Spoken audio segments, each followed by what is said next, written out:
নমস্কাৰ, আপোনালোক সকলোকে স্বাগতম জনাইছোঁ মোৰ চেনেলৰ অন্য এটা ভিডিঅ'লৈ। আজিৰ ভিডিঅ'টোত লৈ আহিছোঁ মই সমাজ বিজ্ঞান আৰু ভূগোলৰ বিষয়ত কেইটামান অতি গুৰুত্বপূৰ্ণ প্ৰশ্ন উত্তৰ। গতিকে বলকচোন ভিডিঅ'টো আৰম্ভ কৰোঁ। প্ৰথম প্ৰশ্নটো হৈছে অৰুণোদয়ৰ প্ৰথম সম্পাদক কোন আছিল? অপশ্যন ক গুণাভিৰাম বৰুৱা, অপশ্যন খ চন্দ্ৰকুমাৰ আগৰৱালা, অপশ্যন গ দেৱীচৰণ বৰুৱা এণ্ড অপশ্যন ঘ কনকলতা বৰুৱা। উত্তৰটো হৈছে অপশ্যন খ চন্দ্ৰকুমাৰ আগৰৱালা আছিল অৰুণোদয়ৰ প্ৰথম সম্পাদক।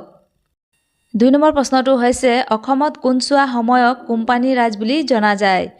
অপশ্যন ক ১৮২৬ পৰা ১৮৫৮, অপশ্যন খ ১৮২৪ পৰা ১৮২৬, অপশ্যন গ ১৮২২ পৰা ১৮২৪ এণ্ড অপশ্যন ঘ ১৮৯০ পৰা ১৮৯২।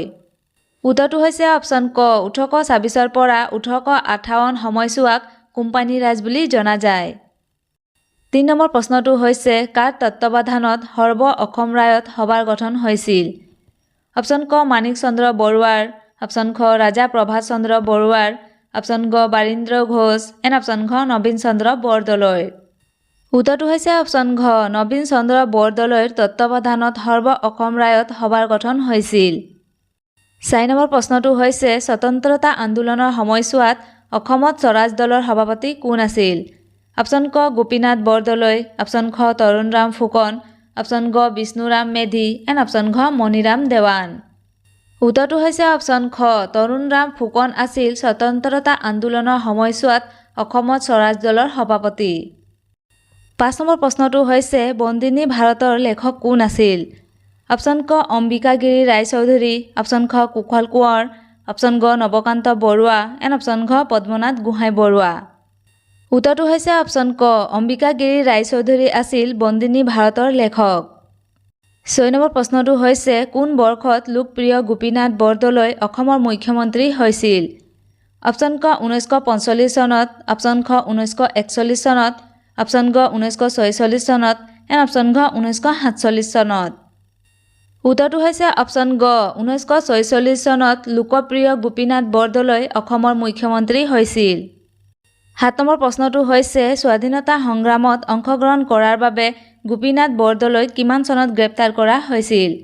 অপশ্যন ক ১৯২৫ চনত, অপশ্যন খ ১৯২৪ চনত, অপশ্যন গ ১৯২১ চনত এণ্ড অপশ্যন ঘ ১৯২২ চনত। উত্তৰটো হৈছে অপশ্যন ঘ ১৯২২ চনত স্বাধীনতা সংগ্ৰামত অংশগ্ৰহণ কৰাৰ বাবে গোপীনাথ বৰদলৈক গ্ৰেপ্তাৰ কৰা হৈছিল। ৮ নম্বৰ প্ৰশ্নটো হৈছে ব্ৰহ্মপুত্ৰ নদী কোনটো হিমবাহৰ পৰা উৎপত্তি হৈছিল? অপশ্যন ক চুগা ডু মাং, অপশ্যন ক চেনা ইয়া লাং, অপশ্যন গ চেমা ইয়া ডাং এণ্ড অপশ্যন ঘ ওপৰৰ আটাইকেইটা।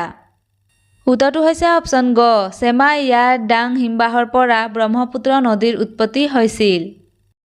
৯ নম্বৰ প্ৰশ্নটো হৈছে কেতিয়া আৰু ক'ত ভাৰতৰ প্ৰথম কপাহী বস্ত্ৰ উদ্যোগ স্থাপিত হৈছিল? অপশ্যন ক ১৮৬০ চনত চেন্নাইত, অপশ্যন খ ১৮৪৯ চনত কলকাতাত, অপশ্যন গ ১৮৫৩ চনত দিল্লীত এণ্ড অপশ্যন ঘ ১৮৫৪ চনত মুম্বাইত। উত্তৰটো হৈছে অপশ্যন ঘ ১৮৫৪ চনত মুম্বাইত ভাৰতৰ প্ৰথম কপাহী বস্ত্ৰ উদ্যোগ স্থাপিত হৈছিল। ১০ নম্বৰ প্ৰশ্নটো হৈছে ভাৰতৰ মুঠ ভৌগোলিক মাটিকালি কিমান? অপশ্যন ক ৩২,৮৭,২৬৩ বৰ্গ কিলোমিটাৰ, অপশ্যন খ ৩৪,৭৬,২৫৪ বৰ্গ কিলোমিটাৰ, অপশ্যন গ ৩৬,৭৮,২৪১ বৰ্গ কিলোমিটাৰ এণ্ড অপশ্যন ঘ ৩৭,৮৮,২৬১ বৰ্গ কিলোমিটাৰ। উত্তৰটো হৈছে অপশ্যন ক ৩২,৮৮,২৬১ বৰ্গ কিলোমিটাৰ। ১১ নম্বৰ প্ৰশ্নটো হৈছে ক'ৰ পৰা গংগা নদীৰ উৎপত্তি হৈছে? অপশ্যন ক গুমটি হিমবাহৰ পৰা, অপশ্যন খ গংগোত্ৰী হিমবাহৰ পৰা, অপশ্যন গ ক আৰু খ দুয়োটা এণ্ড অপশ্যন ঘ ওপৰৰ এটাও নহয়। উত্তৰটো হৈছে অপশ্যন খ গংগোত্ৰী হিমবাহৰ পৰা গংগা নদীৰ উৎপত্তি হৈছে। ১২ নম্বৰ প্ৰশ্নটো হৈছে কেন্দ্ৰীয় সাহিত্য অঞ্চলবোৰ ভাৰতৰ কাৰ দ্বাৰা নিযুক্ত প্ৰশাসকৰ দ্বাৰা সাহিত্য হয়? অপশ্যন ক ৰাষ্ট্ৰপতি, অপশ্যন খ প্ৰধানমন্ত্ৰী, অপশ্যন গ মন্ত্ৰী পৰিষদ এণ্ড অপশ্যন ঘ সংসদ।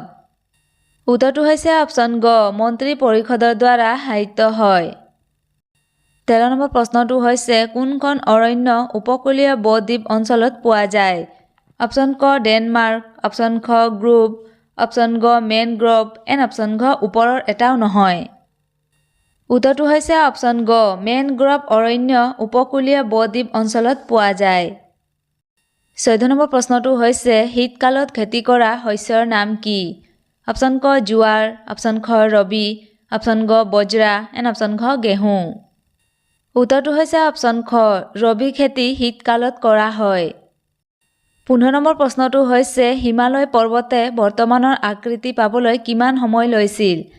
অপশ্যন ক 9 কোটি বছৰ, অপশ্যন খ 6 কোটি বছৰ, অপশ্যন গ 4 কোটি বছৰ এণ্ড অপশ্যন ঘ 7 কোটি বছৰ। উত্তৰটো হৈছে অপশ্যন ঘ 7 কোটি বছৰ হিমালয় পৰ্বতে বৰ্তমানৰ আকৃতি পাবলৈ সময় লৈছিল। 16 নম্বৰ প্ৰশ্নটো হৈছে কোনটো বৃহত্তম গ্ৰহ? অপশ্যন ক বুধ, অপশ্যন খ প্লুটো, অপশ্যন গ বৃহস্পতি এণ্ড অপশ্যন ঘ শুক্ৰ।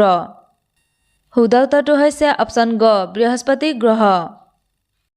17 নম্বৰ প্ৰশ্নটো হৈছে কোনটো প্ৰণালীয়ে ভাৰত আৰু শ্ৰীলংকাক পৃথক কৰিছে?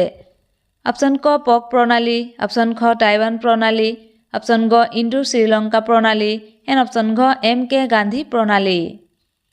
উত্তৰটো হৈছে অপশ্যন ক প্ৰক প্ৰণালীয়ে ভাৰত আৰু শ্ৰীলংকাক পৃথক কৰিছে। 18 নম্বৰ প্ৰশ্নটো হৈছে কোনটো গ্ৰহ পৃথিৱীৰ আটাইতকৈ ওচৰত আছে? অপশ্যন ক বৃহস্পতি, অপশ্যন খ শুক্ৰ, অপশ্যন গ বুধ এণ্ড অপশ্যন ঘ মংগল। উত্তৰটো হৈছে অপশ্যন খ শুক্ৰ গ্ৰহ পৃথিৱীৰ আটাইতকৈ ওচৰত আছে। 19 নম্বৰ প্ৰশ্নটো হৈছে আকাশৰ সবাতোকৈ উজ্জ্বল তৰা কোনটো? অপশ্যন ক আলফা চেণ্টাউৰি, অপশ্যন খ চিৰিয়াছ, অপশ্যন গ প্ৰক্সিমা চেণ্টাউৰি এণ্ড অপশ্যন ঘ সূৰ্য। উত্তৰটো হৈছে অপশ্যন ঘ সূৰ্য আকাশৰ সবাতোকৈ উজ্জ্বল তৰা। 20 নম্বৰ প্ৰশ্নটো হৈছে ভাৰতৰ ক'ত সৰ্বোচ্চ সংখ্যক মঠ পোৱা যায়? অপশ্যন ক গেংটকত, অপশ্যন খ ছিকিমত, অপশ্যন গ হিমাচল প্ৰদেশত এণ্ড অপশ্যন ঘ অৰুণাচল প্ৰদেশত। উত্তৰটো হৈছে অপশ্যন গ হিমাচল প্ৰদেশত সৰ্বোচ্চ সংখ্যক মঠ পোৱা যায়। প্ৰশ্নোত্তৰবোৰ চাই যদি ভাল পাইছে তেন্তে প্লিজ লাইক কমেণ্ট শ্বেয়াৰ কৰি যিসকলে এতিয়ালৈকে মোৰ চেনেলটো ছাবস্ক্ৰাইব কৰা নাই প্লিজ ছাবস্ক্ৰাইব কৰি ল'ব, তেতিয়াহে আপোনালোকে সকলো ধৰণৰ প্ৰশ্ন উত্তৰবোৰ পাই থাকিব। Thank U.